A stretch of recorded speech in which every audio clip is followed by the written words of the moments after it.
முதலமைச்சர் மு.க.ஸ்டாலின் ரயில் மூலம் மயிலாடுதுறை மாவட்டத்திற்கு புறப்படுகிறார். நாளைய தினம் அங்கு மயிலாடுதுறை மாவட்ட ஆட்சியர் அலுவலகத்தை திறந்து வைக்க இருக்கிறார். இது தொடர்பான விவரங்களோடு இணைகிறார் சிறப்பு செய்தியாளர் கோகுல். கோகுல், விவரத்தை பதிவு செய்யலாம்.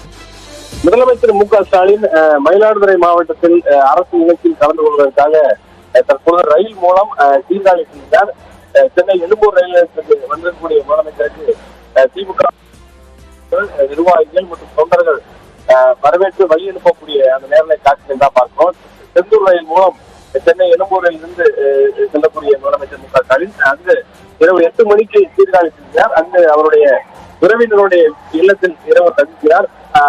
அதன் பின்பு நாளை மயிலாடுதுறை மாவட்டத்தில் நடைபெறக்கூடிய அரசு நலத்திட்ட உதவிகள், அதே போல புதிதாக உருவாக்கப்பட்ட அந்த மாவட்டத்திற்கு மாவட்ட ஆட்சியர் அலுவலகம் புதிதாக கட்டப்பட்டுள்ளது.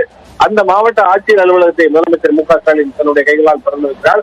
அது மட்டுமில்லாமல் அங்கு நலத்திட்ட உதவிகள் வழங்கக்கூடிய நிகழ்வும் நடைபெறுகிறது. நாளை காலை அவர் பயிற்சி செல்லும் போது தேர்தல் பிரச்சாரத்தை கூட நாளை மயிலாடுதுறையில் தொடங்குவதற்கான வாய்ப்பு இருப்பதாக கூறப்படுகிறது. நடைபயிற்சியின் போது பொதுமக்களை சந்தித்து தங்களுக்கு குறிப்பாக திமுக கூட்டணிக்கு வாக்களிப்பதற்காக அங்கேயே பிரச்சாரத்தை தொடங்குவார் என்ற ஒரு தகவலும் தற்பொழுது வெளியாகிருக்கிறது. நேரலை காட்சிகளை பார்க்கலாம்.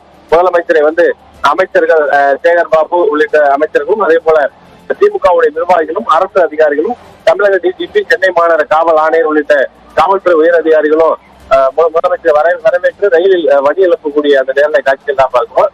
நாளை மாலை மீண்டும் முதலமைச்சர் ரயில் மூலமாகவே சென்னை திரும்புகிறார். திருச்செந்தூர் ரயிலில் மயிலாடுதுறை நோக்கி முதலமைச்சர் மு.க.ஸ்டாலின் புறப்படுகிறார். கோகுல், பொதுவாகவே சாலை மார்க்கமா முதல்வர் பயணிக்குவது வழக்கம். இந்த முறை ரயில் மூலமா பயணிக்கிறது முக்கியமானதா பார்க்கப்படுகிறது. இந்த பயணத்துல முதல்வர் கூட யாரெல்லாம் பங்கெடுத்திருக்காங்க?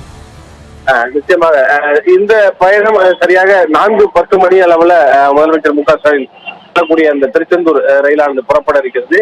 8:10 மணி அளவில் சீர்காழி அடைகிறது. அவருடைய உயர் அதிகாரிகளும் உடன் செல்கிறார்கள். அதோடு அங்கு அமைச்சர்கள், மயிலாடுதுறை மாவட்டத்துடைய பொறுப்பு அமைச்சர் மற்றும் பொதுப்பணித்துறை அமைச்சர் ஏமா வேலு உள்ளிட்ட மூத்த அமைச்சர்களும் மயிலாடுதுறைக்கு இருந்து முதலமைச்சர் வரவேற்பதற்காக காட்டுகிறார்கள். குறிப்பாக இது போன்ற டெல்டா மாவட்டங்களுக்கு செல்லும் போது முதலமைச்சர் வழக்கமாக ரயிலில் பயணிப்பதை அவர் வழக்கமாகவே கொண்டிருக்கிறார். அந்த அடிப்படையில மயிலாடுதுறை மாவட்டத்திற்கு செல்லக்கூடிய முதலமைச்சர் ரயில் மூலமாக செல்வதற்கான ஒரு பயண திட்டமானது வடிவமைக்கப்பட்டது. அந்த அடிப்படையில் நாளைய தினமும் மாலையில ஒரு பிற்பகல் ரயில் மூலம் மாலை 6 மணி அளவில் எழும்பூர் வர இருப்பதாகவும் தகவல் வெளியாகிருக்கிறது. தொடர்ந்து முதலமைச்சர் அதிக மயிலாடுதுறை மாவட்டத்துல கட்சி நிர்வாகிகளிடமும் ஆலோசனை நடத்திருக்கிறார். காலையில நடைபயிற்சி மேற்கொள்ளும் போது இந்த தேர்தல் பிரச்சாரத்தையும் அங்கு தொடங்குவார் என்ற ஒரு தகவலும் தற்போது வெளியாகிருக்கிறது.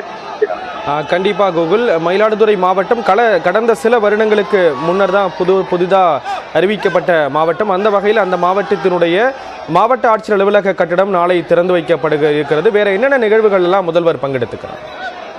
நிச்சயமா இரவு 8:10 மணி அளவில் சீர்காழி செல்லக்கூடிய மயிலாடுதுறை மாவட்டம் மற்றும் டெல்டா மாவட்டத்தில் இருக்கக்கூடிய நிர்வாகிகள் அங்கு வரவேற்பதற்கான ஏற்பாடுகள் செய்யப்பட்டது. 8:10 மணி அளவில் அங்கு திருவிழாங்காடு என்ற அவருடைய கிராமத்திற்கு செல்லக்கூடிய முதலமைச்சர் அங்கு அவருடைய உறவினர் இல்லத்தில் இரவு தங்குவதற்கான ஏற்பாடுகள் எல்லாம் செய்யப்பட்டிருந்தது. காலை அங்கே நடைபயிற்சியை மேற்கொண்டிருக்கிறார். கட்சி நிர்வாகிகளோடு மயிலாடுதுறை உள்ளிட்ட டெல்டா மாவட்டங்களில் குறிப்பாக தேர்தல் காலம் என்பதால், தேர்தல் நேரம் என்றால் தேர்தல் குறித்து, தேர்தல் பணிகள் குறித்து, கட்சி பணிகள் குறித்தெல்லாம் ஆலோசிப்பதற்கான வாய்ப்பு இருக்கிறது. குறிப்பாக மூத்த அமைச்சர்கள் ரயில் பயணிப்பதற்கெல்லாம் என்னென்ன முடிவுகள் எடுக்கப்பட்டிருக்கிறது, அடுத்த கட்டமாக தேர்தல் பணிகள் குறித்தெல்லாம் விவாதிப்பதற்கான வாய்ப்பு இருக்கிறது. நாளை கட்சி நிர்வாகிகளை அங்கு சந்திக்கும் போது அது குறித்தெல்லாம் டெல்டா மாவட்டத்தில் இருக்கக்கூடிய கள நிலவரங்கள், டெல்டா மாவட்டத்தில் இருக்கக்கூடிய சாதக பாதகங்கள் குறித்தெல்லாம் பேசுவதற்கான வாய்ப்பு இருப்பதாக கூறப்படுகிறது. அரசு நிகழ்ச்சி காலை 10 மணிக்கு மயிலாடுதுறை மாவட்ட ஆட்சியர் அலுவலகத்தில் தொடங்குகிறது. மாவட்ட ஆட்சியர் அலுவலகத்தை புதிதாக ஏறக்குறைய 134 கோடி ரூபாய் மதிப்பீட்டில் அந்த மாவட்ட ஆட்சியர் அலுவலகம் அந்த புதிதாக கட்டப்பட்டிருக்கிறது. அந்த மாவட்ட ஆட்சியர் அலுவலகத்தை திறந்து வைத்த பின்பு அங்கு பொதுமக்களுக்கு நலத்திட்ட உதவிகள் வழங்கப்பட இருக்கிறது. கோடிக்கணக்கான ரூபாய் மதிப்பிலான நலத்திட்ட உதவிகளை முதலமைச்சர் தன்னுடைய கைகளால் பொதுமக்களுக்கு வழங்க இருக்கிறார். அது மட்டும் இல்லாமல் அங்கு மற்ற அதிகாரிகளோடு டெல்டா மாவட்டங்களில் குறிப்பாக மயிலாடுதுறை மட்டுமில்லாமல் டெல்டா மாவட்டங்களில் இருக்கக்கூடிய மற்ற அரசு பணிகள் என்ன மாதிரியான பணிகள் நடத்துகிறது என்ற ஒரு ஆய்வுக் கூட்டத்தை நடத்துவதற்கான வாய்ப்பு இருப்பதாக கூறப்படுகிறது.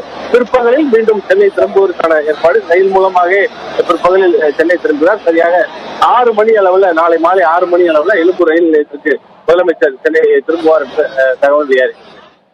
விரிவான விவரங்களை கொடுத்தீங்க. நன்றி கோகுல்.